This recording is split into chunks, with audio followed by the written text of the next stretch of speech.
Hola, ¿qué tal? Hoy decidí subir este video. Ha sido muy difícil realizarlo en las últimas semanas, principalmente a razón de las actividades académicas que he tenido que realizar y que me han dificultado el existir. Francamente, estamos en días pesados.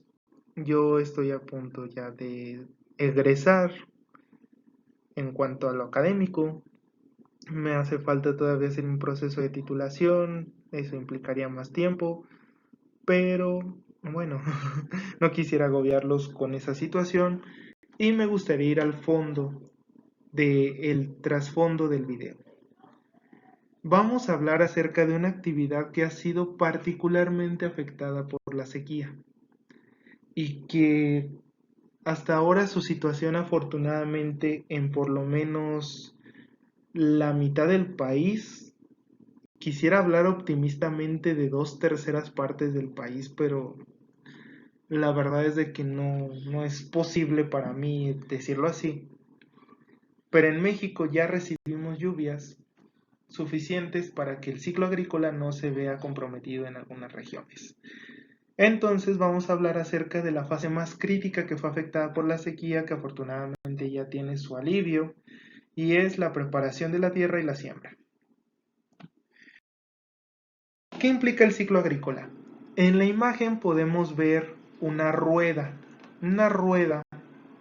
que tiene actividades diferentes para periodos diferentes de tiempo.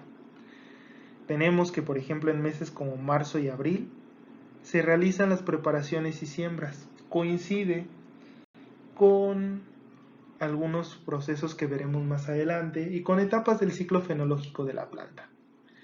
Está el mes de mayo y el mes de junio, que son fundamentales para la siembra. El mes de julio, que también tiene sus características. Aquí, por ejemplo, tenemos la siembra del frijol, también se siembra calabaza. ¿Por qué razón se hace? Um, Al menos en la región mesoamericana, aridoamericana y oasis americana, que es toda el área que abarca los territorios entre México, el sur de Estados Unidos, una parte importante de Centroamérica, más o menos hasta Nicaragua, o Costa Rica en la península de Nicosia, ay, el perrito. Este, se tiene la costumbre de sembrar el maíz, alimento fundamental y básico de todos estos pueblos, en una mezcla junto con plantas como la calabaza y el frijol. El frijol se piensa que tiene propiedades para fertilizar la tierra. No está muy lejos de la realidad. Sus raíces hacen simbiosis con nitrobacters, que son bacterias que ayudan a la fijación del nitrógeno desde la atmósfera en el suelo y a la recolección del nitrógeno que se encuentra en el sustrato para convertirlo en humus.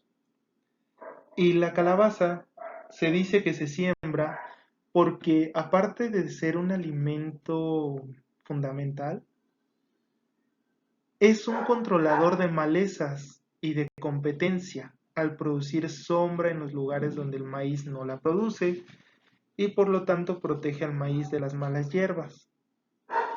También hay aprovechamientos de la milpa de los que se puede hablar más adelante en sistemas de saberes tradicionales.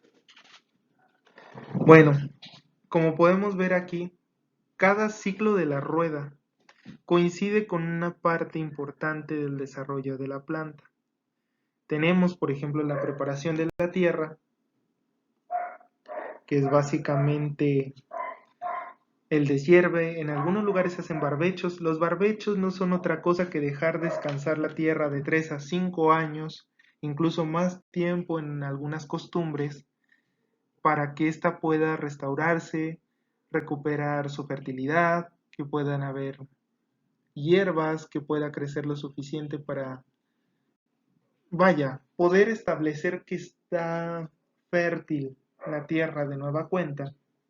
Y posteriormente se hace una limpieza del terreno, se hacen deshierves, se rompe la estructura del suelo con los arados, que pueden ser de diferentes clases, como lo veremos más adelante, y se hace toda una serie de procesos para que ese suelo esté apto para las siembras y el crecimiento de las plántulas.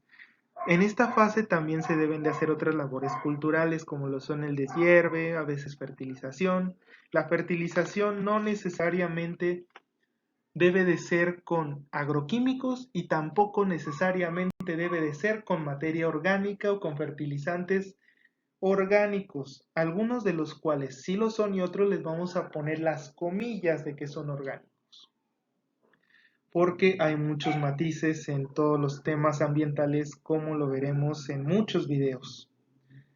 Tenemos también coincidencias con fases fenológicas de crecimiento, con actividades culturales que facilitan la fertilización del suelo, la porosidad, la aireación, como lo son las escardas, que no es otra cosa más que dar un pase con arado a los terrenos y poder destruir parte de otra estructura del suelo para colocarla sobre la zona en la que crecen nuestras plantas. Siempre se deben de dejar estos caminos, porque aquí va a caminar el agricultor y aparte de eso aquí se van a realizar todas las labores culturales, toda la vigilancia, todo el monitoreo de la plantación y las cosechas. La cosecha que se hace primero es la del fruto inmaduro o el elote, como se le conoce aquí en México. Yo recuerdo otros términos como lo son los choclos, pero no sé ni estoy seguro de si son los adecuados en Sudamérica, por ejemplo, para referirse a los elotes, al maíz tierno. Y posteriormente pues ya tenemos la cosecha del maíz, que es cuando ya las plantas están secas, se recolectan las mazorcas y este alimento es fundamental y básico para todos los pueblos de la América que yo tengo conciencia que hacen agricultura. Por lo menos sé que es básico en Mesoamérica, Aridoamérica y Osisoamérica, que forman México, el sur de Estados Unidos. Incluso se habla de la cultura mississippiana. De eso podemos hablar muy a fondo acerca de culturas y de pueblos. Está Centroamérica, está el Caribe, está la base de la alimentación, por lo menos en Colombia, Venezuela, en Ecuador, que yo sepa, e incluso podemos hablar más hacia el sur. Porque el maíz también se producía a muy grande escala, por ejemplo, en Argentina, en Brasil, que ahora ya está siendo cada vez más desplazado por la soya, por otras razones que se podrían hablar en otros videos. Hay muchos temas que pudiera abordar acerca de la agricultura y el desarrollo sustentable. Continuamos. Debemos de considerar que existe una relación estrecha entre el ciclo agrícola y el ciclo fenológico de la planta. Hay plantas en las que esto es bastante así, hay otras en las que no lo es mucho. Los cultivos anuales de cereales, alimentos básicos o de hortalizas generalmente sí llevan todo su ciclo fenológico en un ciclo agrícola. Hay hortalizas que son bianuales, es decir, que cada 2 años mueren y deben de ser reemplazadas por otras hortalizas. Claro, evidentemente si tú cosechas una lechuga completa, pues vas a tener que reemplazarla en ese mismo momento. Pero si por ejemplo tienes otras hortalizas, se me ocurren las berenjenas, los jitomates, cuyos ciclos son bianuales, perdón, tenemos una situación completamente diferente. Bien, generalmente el trato del terreno, la siembra y los tratamientos presiembra ocurren en el periodo que en algunas partes se conoce como estiaje, que es la máxima sequía que se llega en el año. El estiaje generalmente ocurre de marzo a mayo. Generalmente, en algún punto de esos meses llega a ser suficiente calor, no ha llovido y además el índice de evaporación, la estructura misma del suelo está reseca, en fin, hay toda una serie de sucesos que nos marcan el estiaje. Incluso está culturalmente aceptado en algunos territorios que el estiaje son los periodos de Semana Santa. Y vamos a proponer el conocimiento tradicional como una base para definir cuál es el periodo de estiaje. Después siguen los periodos de lluvias que coinciden con los crecimientos de la planta. De mayo a agosto generalmente son las primeras fases, pero de agosto a septiembre ya ocurre la primera maduración de frutos y las floraciones. ¿Cómo se logran las floraciones? Simple. La planta del maíz tiene unas vellosidades en las puntas de los elotes o de los mismos maíces, eso puede ser muy apreciable.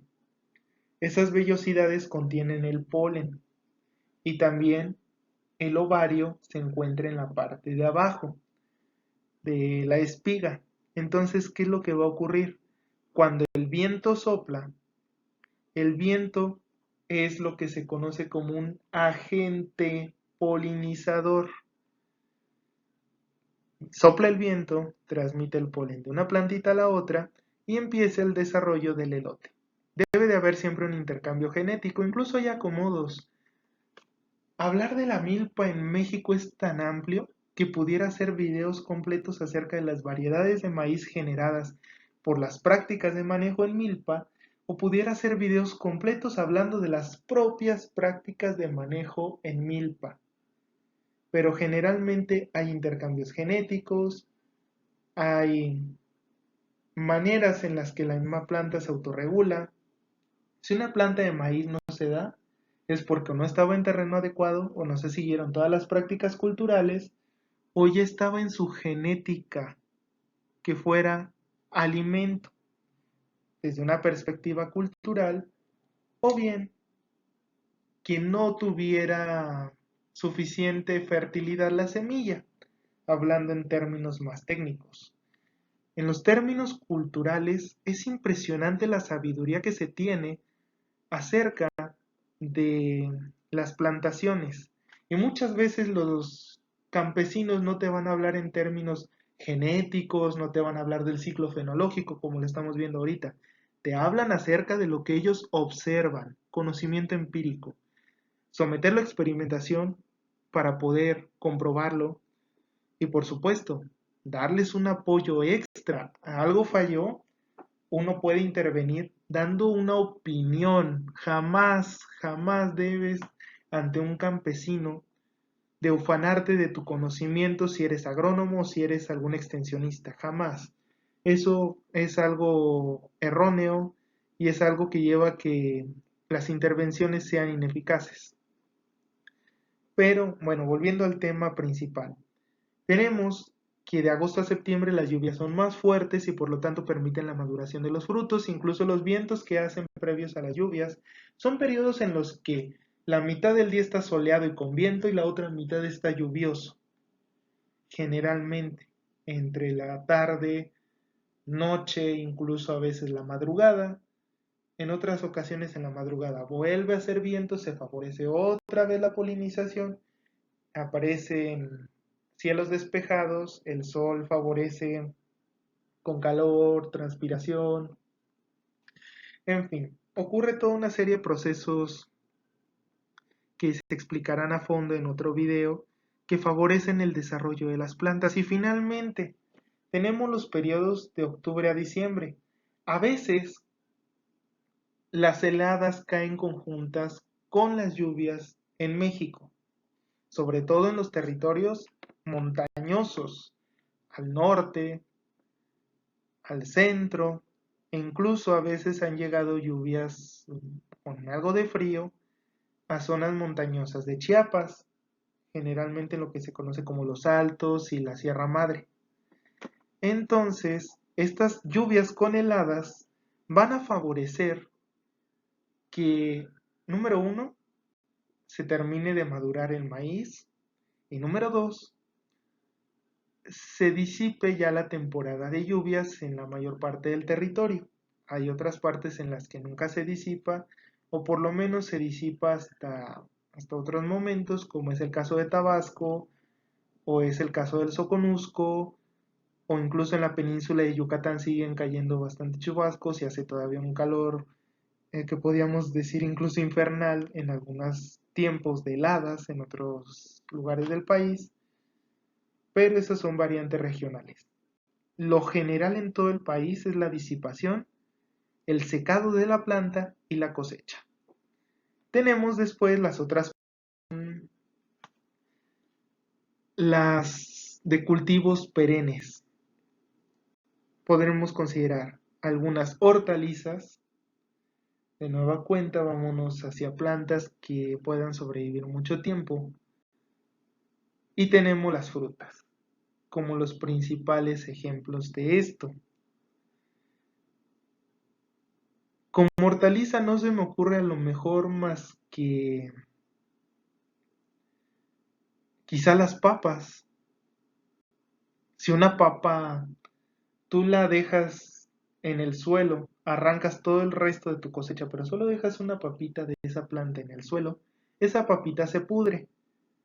Y de su pudrición va a resurgir otra papa. Y esa misma papa que resurge con su plantita muy bonita, con hartas flores, va a producir otra vez tubérculos y va a generar toda otra serie de papas que vas a poder volver a arrancar. En fin, es como un ciclo que no termina de acabar y se repite constantemente mientras la planta esté viva. Obviamente, si a la papa le queda una plaga, una enfermedad que sea mortífera, pues hasta ahí quedó la pobrecita.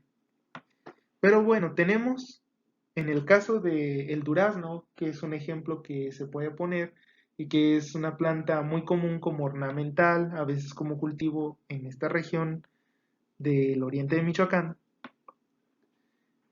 El primer año está la fase de crecimiento. Generalmente se recomienda sembrar en época de lluvias la semilla o se recomienda el uso de almácigos y el trasplante. ¿Por qué? Porque la semillita requiere tratamientos. Primero, puede ser requerido remojo para quitar una cutícula muy dura que generalmente tienen estas semillas. Hablando del durazno, hay otras semillas que tienen estructuras más rígidas y que es necesario someterlas a otros tratamientos. Hay semillas de tratamiento muy complejo como la del aguacate. En fin, cada una tiene su propia variación. Una vez que la semilla ya germinó, que las raíces salieron y empezaron a crecer ya los cotiledones, que bueno, las plantas se dividen en dos tipos por la cantidad de cotiledones que salen cuando ésta abre su semilla, que son las monocotiledóneas, que solo sale un cotiledón, como es el caso del propio maíz, y las dicotiledóneas, como es el caso del durazno, en la que salen dos hojitas cuando ésta ya germinó. A esto se le conoce como fase vegetativa o de plántula. Y tenemos que la fase vegetativa se puede extender hasta un año porque de la plantulita todavía tiene que crecer al menos una pequeña plantita que está todavía al nivel de las herbáceas, compite, es necesario hacerle labores culturales constantemente a los cajetes donde se siembra. Se deben de sembrar para comenzar en un área limpia, preferentemente circular. Los cajetes deben de ser preferentemente circulares, de un radio considerable, por lo menos de unos 25, 30 centímetros. Se pueden hacer incluso cajetes más grandes, de un radio mayor. El diámetro obviamente sí tiene que ser también bastante amplio para evitar que entren malezas, que ocurran toda una serie de procesos de competencia, alelopatía, que no es otra cosa que la repulsión entre plantas, que puedan afectar al crecimiento de la planta.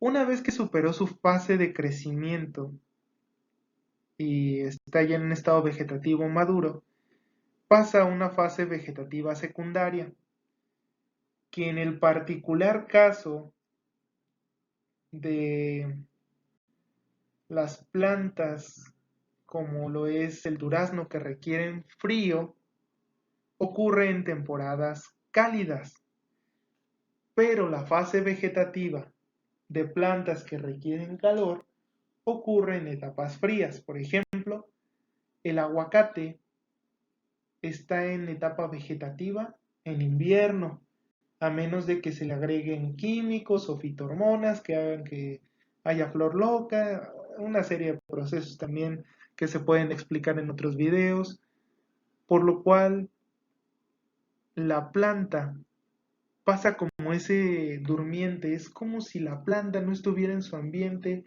o con sus necesidades de específica para reproducirse y dijera voy a mantenerme así. Pero esta fase, cuando está recién crecida la planta, puede durar de 2 a 5 años. Hay lugares donde la tierra está tan fértil que a partir del tercer año ya comienza la floración y la producción. Hay otras partes donde se tienen que aplicar tratamientos y enmiendas para que a partir del quinto año ya tengas producción. La fase productiva es de los 3 a 5 años en adelante. A partir de que ya dio sus primeras flores el árbol, en ciclos anuales, bianuales o incluso de cada 5 años, hay plantas para todos los gustos y tamaños, para todos los requerimientos. Entonces, una vez que ya te dio flor, la planta, conforme a su ciclo, va a producir. En el caso de los duraznos, generalmente suelen ser anuales, sobre todo si se les aplica fitohormonas, pero hay variantes. Hay variedades de durazno que son bianuales. No quiere decir que no te den al año siguiente, claro que dan duraznos, pero los dan más chiquitos. O los dan más desabridos, o se mantienen más verdes, en fin, disminuye la calidad por el ciclo bianual. La floración generalmente es de diciembre a marzo, el fruto de enero a marzo, se da en clima templado, frío y con cuidado constante. Pueden haber dos producciones también, la producción de verano y la producción de invierno, pero la producción de verano generalmente se va más hacia la aplicación de fitohormonas, enmiendas y sobre todo el mantenimiento de condiciones ambientales más o menos adecuadas, en la que contribuyen tanto las tormentas que enfrían un poco la atmósfera, sobre todo en estas áreas, y el mantenimiento de algunas condiciones de sombra en el caso de una insolación extrema. La producción de invierno es siempre la más grande y es siempre la más característica del durazno. Hay otros casos más extremos como es el caso de los perales, las manzanas, el caso de los albaricoques, que eso requieren fríos bastante fuertes para su mantenimiento. En fin, hay plantas para todos los gustos y para todas las necesidades productivas y por supuesto que producen toda clase de alimentos o productos como pueden ser resinas, en fin, hay para todos los gustos y géneros siendo redundante en la situación.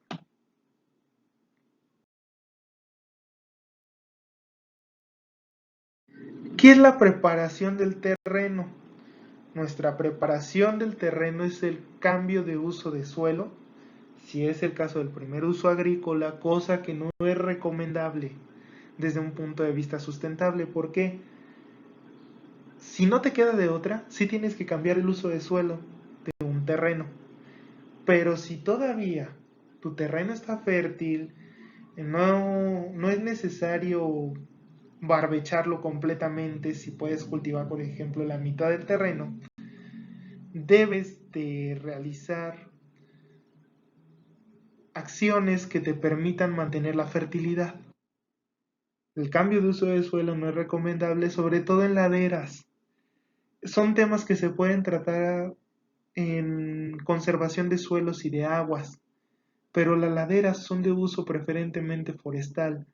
Por algo es de que la inclinación permitió el crecimiento de bosques, y esos bosques han mantenido a su vez ese suelo en su lugar.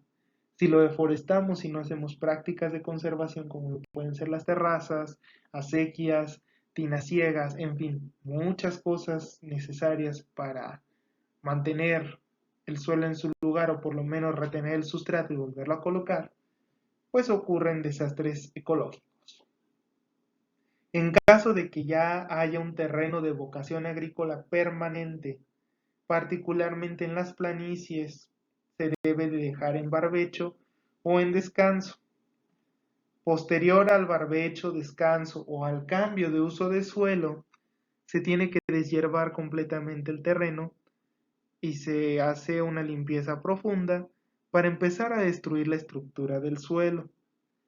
Esto no quiero que lo confundan con la degradación y con la erosión, no. Simplemente es una labor necesaria para el cultivo. Existen otros métodos, la labranza cero, por ejemplo.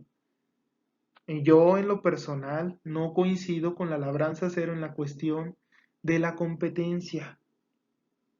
Si hay muchos competidores, ¿qué plantas te pueden dar? Aparte, han habido compañeros de mi universidad que han intentado hacer toda clase de estudios, pero por lo menos yo uno de labranza cero jamás he escuchado. Quizás en algún momento pueda escucarlo y compartirles con ustedes qué tan ventajoso o desventajosa puede ser. Pero es que nadie se quiere aventar a la labranza cero por la competencia, porque el terreno no está limpio y porque además pueden haber no solamente pues los riesgos para la planta. En un terreno con labranza cero también es mayor la incidencia de víboras, mayor la incidencia de roedores que pueden afectar cereales. Las víboras obviamente pueden, si son lo suficientemente venenosas y peligrosas, llegar hasta matar al propio agricultor, sin tratamiento, claro. En fin, hay muchas situaciones por las que es mejor realizar la limpieza. A la limpieza también se le conoce como chaponeo. Se utilizan instrumentos de diferentes clases, pero generalmente se recomienda que sean instrumentos más tradicionales, más rústicos, el machete, la espada, incluso los güiros, solamente que pues existe la maquinaria y por supuesto teniendo a consideración el uso mínimo del güiro para evitar contaminación del aire. Y posteriormente a esto se hacen ya las técnicas de labranza. Esto depende del tamaño, del esfuerzo y de muchas otras situaciones. La labranza manual se recomienda para terrenos pequeños, generalmente terrenos familiares, áreas de hortalizas, en huertos de traspatio, o si la fuerza laboral es suficiente.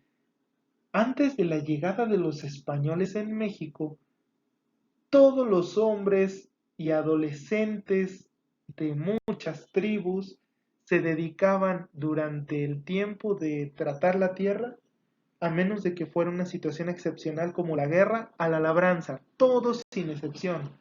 ¿Por qué? Porque aparte de que era una fuerza laboral bastante numerosa, se terminaba más rápido y se hacían los trabajos mejor. Y los trazados de los terrenos salían más eficientes si habían personas coordinando y trabajando al mismo tiempo. Eso es el caso de la labranza manual, que utiliza instrumentos como un azadón, como los picos, pico talacho, incluso un poquito de la pala para hacer acomodos, en fin. Tenemos los métodos con tracción animal. La gente a veces en estos tiempos, no le voy a llamar generación de cristal, yo no caigo en esas tonterías, incluso me han llamado generación de cristal, pero la consideración de los animales de trabajo, de carga y demás como abuso no siempre es la correcta. Existen muchos agricultores que tratan muy bien a sus animales durante el arado, existen muchas maneras posibles de mantenerlos bien, incluso se les da de comer mejor para que tengan más fuerza en esta labor. Se les atiende incluso veterinariamente si por alguna razón hay una piedra, se rompen una pata. O sea, muchos agricultores son conscientes. Habrá sus excepciones donde haya maltratos y demás, pero la tracción animal no es un maltrato necesariamente. Aclarado este punto, vamos al siguiente punto importante de la tracción animal. Se contribuye tanto a que los animalitos puedan comer los rastrojos que queden por ahí del deshierve, las raíces, que consuman lo que quedó también incluso, por ejemplo, del rastrojo del maíz, a malas hierbas, en fin. Ellos comen y cuando defecan, sobre todo si defecan sobre el terreno, están generando fertilidad. Ese suelo ya va a tener un porcentaje de materia orgánica gracias a la defecación de los animales. Los métodos de tracción animal generalmente utilizan un instrumento conocido como arado. Explicar cómo se construye un arado es fácil. Incluso podríamos dedicar un video completo para este tipo de técnicas de tracción animal, explicar los beneficios de tener un sistema agropecuario en donde haya vacas, caballos, mulas y al mismo tiempo se cultiven forrajes y se cultiven cereales, hortalizas, demás. Es fácil explicar esto en la teoría, pero es difícil hacerlo. El arado necesita un conocimiento muy complejo que generalmente solo tienen o los pueblos indígenas o las personas muy, muy, muy grandes en cuestión de edad. Adultos de la tercera edad que sobrepasan los 70 años, de buena madera que han sobrevivido hasta ahora y que tienen el conocimiento de cómo hacer un arado. Aunque algunos ya tienen a lo mejor enfermedades que no les permiten ser físicamente tan activos. Algunos otros podrían tener enfermedades neurodegenerativas, descarta entonces que se pueda asimilar el conocimiento de ellos, pero la construcción de un arado, el punto es es lo más difícil que hay para la utilización de una tracción animal. Y finalmente tenemos pues la tracción de maquinaria. Para el caso de la labranza se utiliza un instrumento especial que es semejante a una serie de sierras con las cuales se va pasando con el tractor y vamos destruyendo la estructura del suelo al mismo tiempo que se trazan los surcos, se generan las condiciones propicias. Solo esto es en caso de que el agricultor cuente con tractor, cuente con la polea y cuente con las maquinarias necesarias. Simplemente si alguno de estos elementos no existe, no se puede llevar la tracción de maquinaria como instrumento de labranza. Los objetivos básicos de la preparación del terreno. Tenemos aquí el esquema general del suelo. El suelo tiene profundidades efectivas donde pueden crecer las plantas de 10 a 15 centímetros, es más o menos hasta donde se observan las raíces. Lo que se hace ahí es destruir esa estructura y generar las condiciones propicias de porosidad para que las semillas germinen y enraicen. Se debe de hacer con cuidado, sí. Si no, pueden haber pérdidas de material orgánico o de arcillas fértiles y ahí acabamos. No existiría una manera humanamente posible de recuperar lo perdido y se tienen que recurrir a enmiendas, es decir, tratar de revertir los daños al suelo. Pero lo que existía y lo que hacía fértil ese suelo jamás se va a volver a recuperar como era. Ya que se hizo esto, el siguiente objetivo es hacer los trazados. En cuanto a terrenos grandes, producción industrial, producción comunitaria o cualquier otra clase de producción que implique hacer muchísimo, muchísimo manejo y que necesite producir cantidades enormes, se requieren hacer trazados exactos en los terrenos. Los trazados exactos, como pueden ver, pueden ir incluso siguiendo en parte las curvas de nivel, aunque esto está malísimamente hecho. Lo que va de bajada va a terminar acumulándose aquí en el mejor de los casos quitando fertilidad en las laderas o en las partes altas y en el peor de los casos perdiéndose. Y bueno, tenemos las condiciones propicias para el desarrollo de la planta: porosidad, humedad, incluso el suelo se calienta.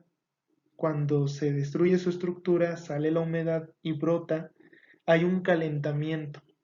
Cuando también se le adhiere materia orgánica, al, por ejemplo, permitir que defequen los animales, sobre todo, evidentemente, los rumiantes o los equinos, que no son rumiantes, son animales que tienen estómago como los seres humanos, pero que consumen generalmente de manera predominante plantas.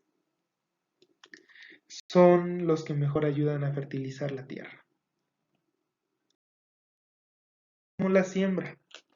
En la siembra tenemos que considerar dos características. El primero es el tipo de siembra que vamos a hacer, sea directa o indirecta, y el segundo es el tratamiento pregerminación. Como sabemos, las semillas pueden tener cutículas que hacen que la germinación sea difícil, entonces se hacen dos tratamientos. Como es el caso de los remojos, hay tratamientos térmicos, hay gente que las pone al sol.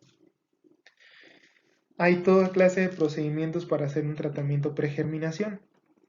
Pero al momento de hablar ya de las siembras, debemos de tener preparado el suelo.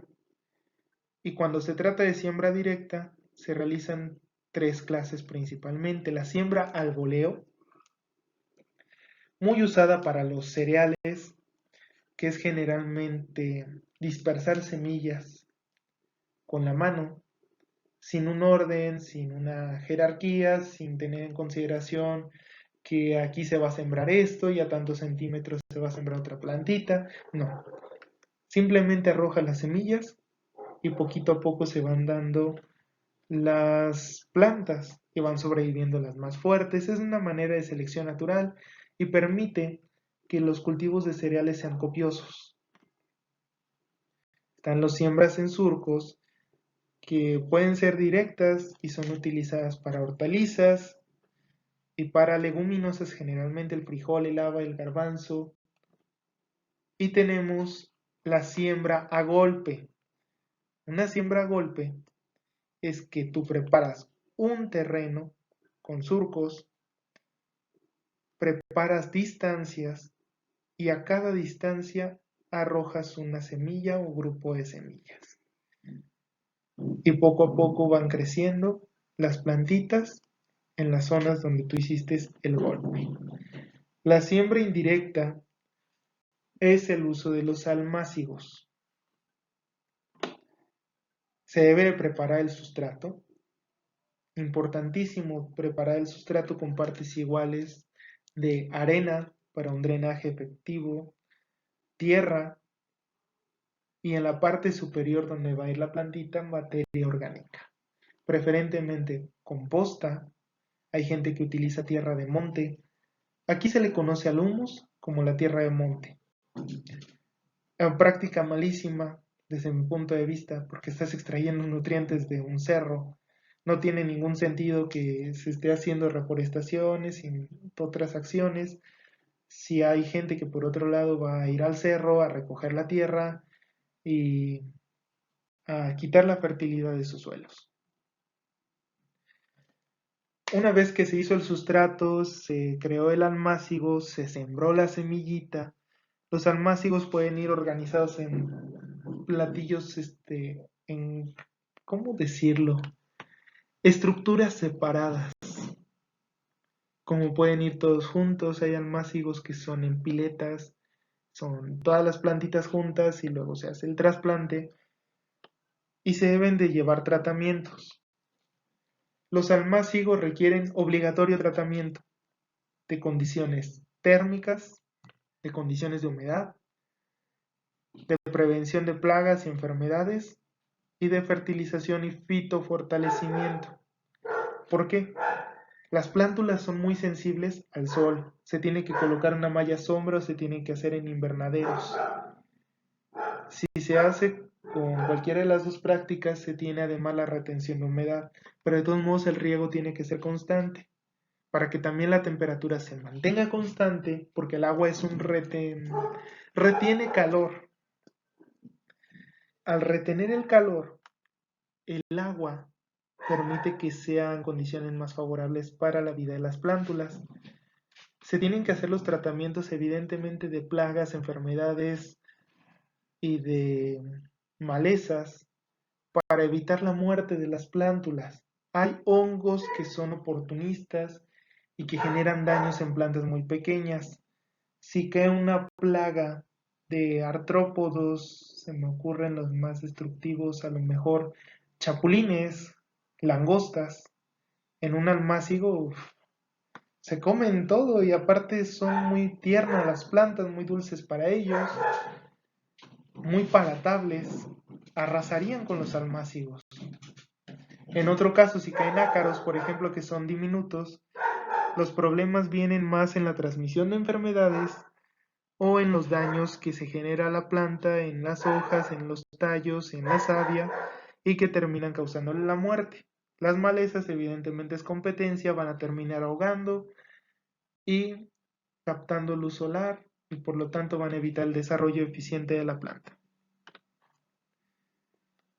Aquí vemos, bueno, los controles que se tienen que llevar en todo momento. El fitofortalecimiento y la fertilización también son importantes porque se tiene que ver si hay síntomas de falta de nutrientes y de cualquier modo se deben de aplicar enmiendas de materia orgánica, fertilizantes orgánicos o fertilizantes inorgánicos. No hay que estar peleado con esos fertilizantes, pero en cantidades adecuadas y suficientes. El problema es que usan cantidades excesivas. Si no usaran cantidades excesivas, no habría el problema que se tiene ahora.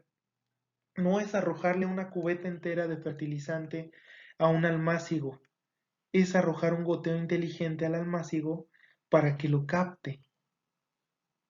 En horas evidentemente aptas, un riego de fertilización y fitofortalecimiento podría ser muy bueno entre las 6 de la mañana y las 8 de la mañana. No después porque evidentemente se va a evaporar el nitrógeno, se va a evaporar el agua, no tienes ni riego ni nitrógeno, por ejemplo, y en otros casos ocurren otros procesos diferentes en la exposición del sol con roca fosfórica, con el cloruro de potasio, en fin. Hay diferentes matices por los que se debe de hacer esta fertilización de esa manera y con ese procedimiento.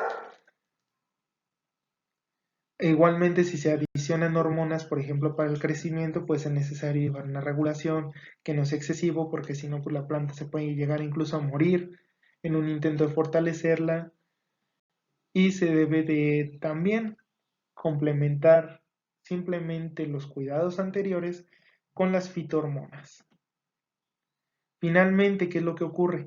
Cuando la planta ya está lo suficientemente madura, se extrae junto con el terrón de tierra pequeñito que tiene en la parte de la raíz firmemente adherido o incluso ligeramente adherido en algunos otros casos, donde la raíz no es muy fuerte y es necesario tener cuidado al manipularla. Y lo que va a ocurrir es de que este terrón debe de pasar a la siembra directa al suelo, teniendo cuidados pertinentes. Al terrón le vamos a llamar cepellón y al área del suelo preparada, evidentemente debe ser en surcos y a golpe, porque cada planta debe tener una distancia cuando es en almácigos. A esos hoyos que se hacen en el suelo para sembrar la plantulita, les vamos a llamar cepas. Las cepas deben de tener profundidades variables que van desde los 15 hasta los 40 centímetros, dependiendo de cada planta.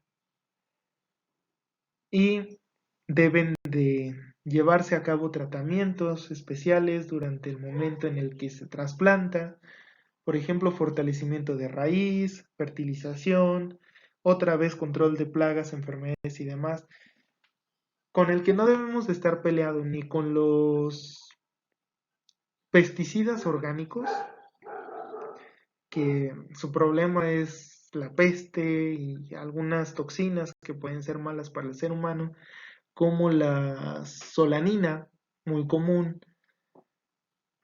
se hace de las partes tóxicas de algunas plantas solanáceas, de ahí viene su nombre. Las solanáceas son el jitomate, la papa, la berenjena, en fin. Y bueno, es una toxina bastante liada, dirían los amigos españoles, porque es bastante grave las afecciones que hace al sistema nervioso y digestivo humano, si se inhala, se ingiere u otras cosas. Tampoco debemos de estar peleados con los pesticidas, pero solo en caso necesario. Un pesticida no debe de aplicarse porque sí, ni porque es el momento en el que le cae la plaga, aunque ni siquiera esté seguro de que le cayó la plaga, porque estamos generando efectos tóxicos para nuestros polinizadores.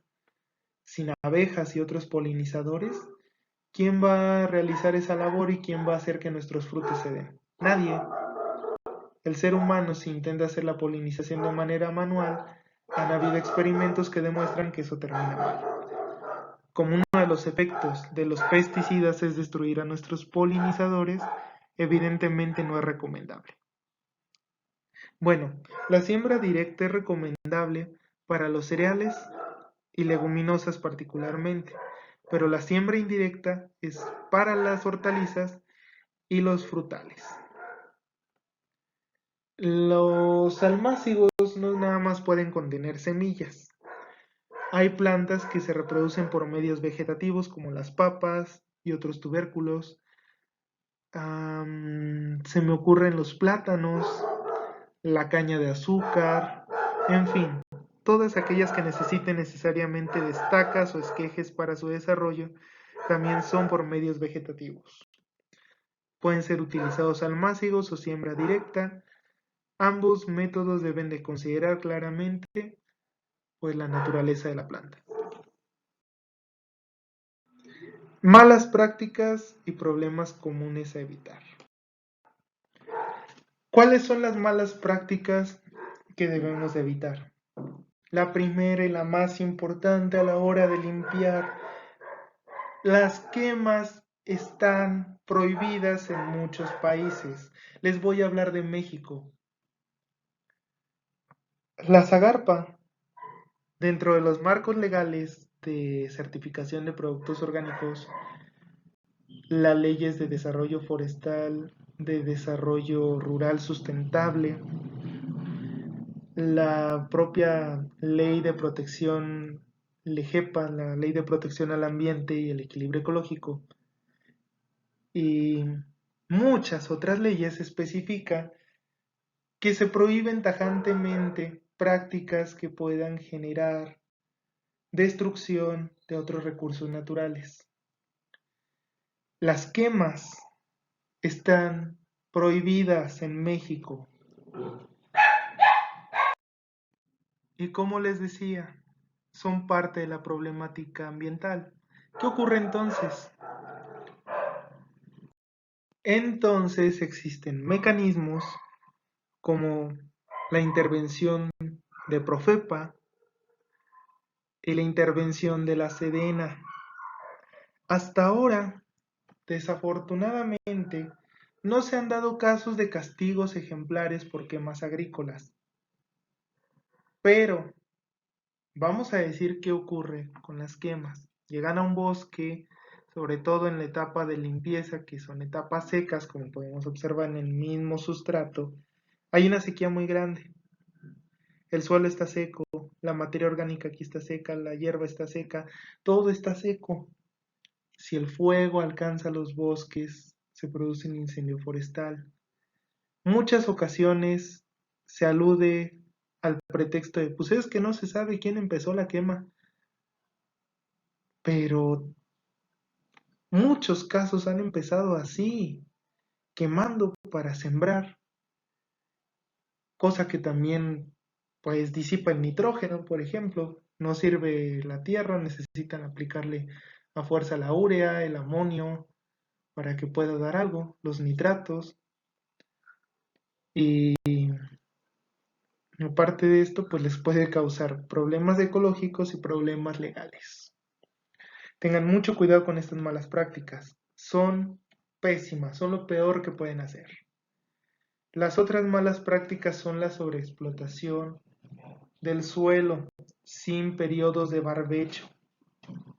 Si no hay periodos de barbecho y aparte las prácticas de labranza no se hacen cuidadosamente, se pierde el suelo, se pierde la fertilidad, se pierde el humus. Después es necesario aplicar enmiendas y a veces ni con enmiendas se dan las plantas.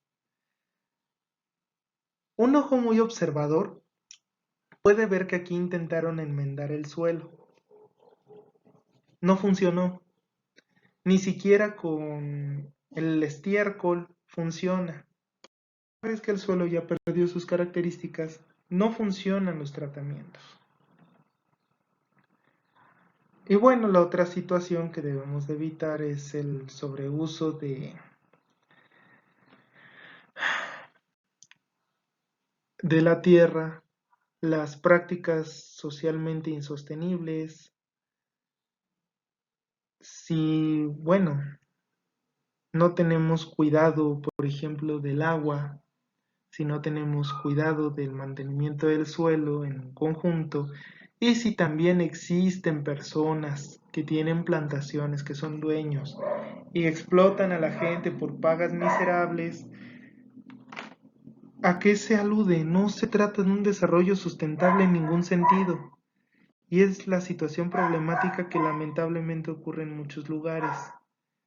Tanto las malas prácticas como la injusticia social son lo que genera la devastación ecológica, la insustentabilidad y la falta de abasto propio de las comunidades. Esta gente se va a ver obligada a migrar porque aquí ya no se puede cultivar nada. El suelo está reseco y sin nutrientes. Y pues les pagan una miseria por ir a exponerse al sol, pues ¿qué van a hacer? Van a preferir ir a un lugar al que les paguen bastante por exponerse al sol o un lugar en el que puedan ellos vivir un tanto mejor, como se cree que es Estados Unidos. Pero Estados Unidos tampoco es ningún vergel, no es ningún lugar bonito, es un lugar en el que también hay muchas injusticias y donde pues también la vida es muy dura. El uso de agroquímicos en exceso, fertilizantes, eutrofizan el agua, causan problemas ecológicos en caso de que existan especies susceptibles, especialmente de plantas y de insectos. Al eutrofizarse el agua se disminuye el oxígeno biológicamente disponible y muchos peces, crustáceos y demás se mueren. Pesticidas, matan lo que sea. El gramoxone mata la vegetación que sea.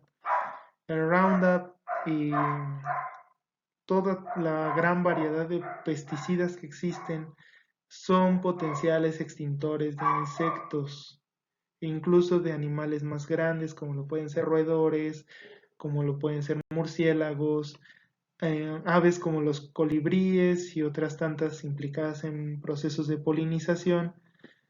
Y pues bueno, no hay ningún beneficio ecológico, ni mucho menos. Y también se debe vigilar la calidad de las semillas. Si nuestras semillas no tienen la suficiente calidad, no vamos a poder producir las cosas como es debido. Las semillas deben de tener un almacenamiento en un lugar fresco y seco, libre de humedad. Al menos no hasta que se remojen o se siembren, deben de estar libres de humedad. Si no se enmohecen, se atraen a los bichos, se atraen a los ratones y pues ocurren estas afectaciones. Estas semillas son insembrables, no van a dar nada y su vida útil también ya pasó. También es importante ver que la vida útil de la semilla no haya pasado.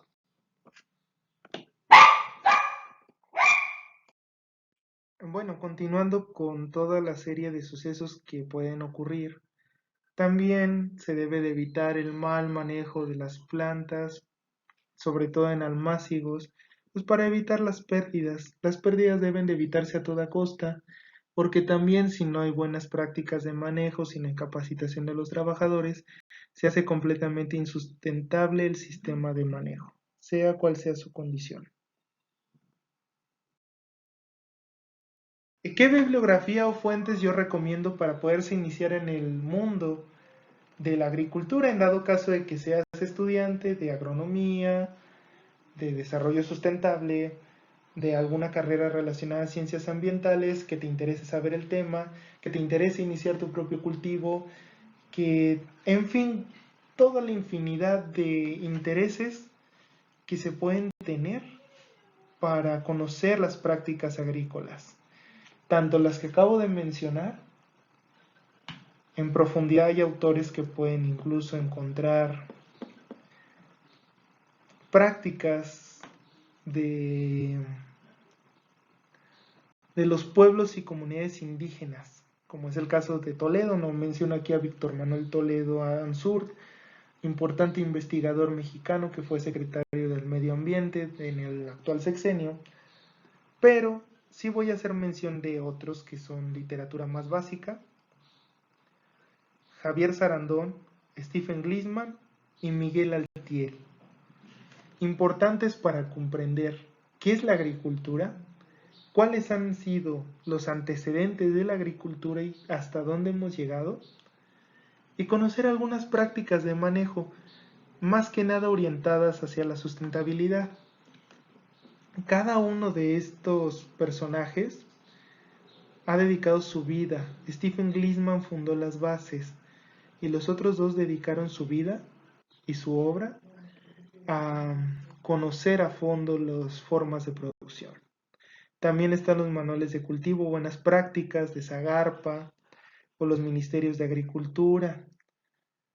Se debe de hacer énfasis en que existen manuales de buenas prácticas, no es obligatorio llevarlos a cabo, pero sí es necesario por lo menos una vez en tu vida darles una leída. Y los boletines y campañas del Ministerio de Agricultura. Si hay plagas, enfermedades, problemas de sequía, en fin, se hacen campañas.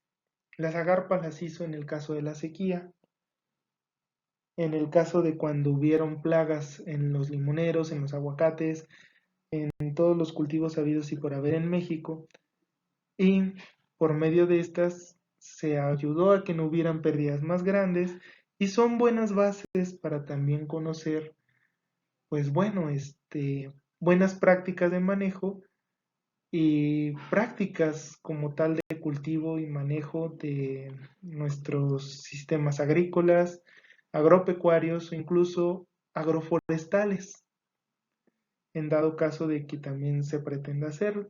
Podría hablar en un próximo video acerca de los tipos de sistemas. Les agradezco mucho por ver este video. Si les gustó, denle un like, suscríbanse, difundan la información y estaré muy agradecido de que lo hagan. Son tiempos difíciles, pero vale la pena que pueda yo esforzarme en traer un video para que ustedes puedan tener información fresca y sobre todo para que podamos ir creciendo como comunidad. Les mando un gran saludo y hasta pronto.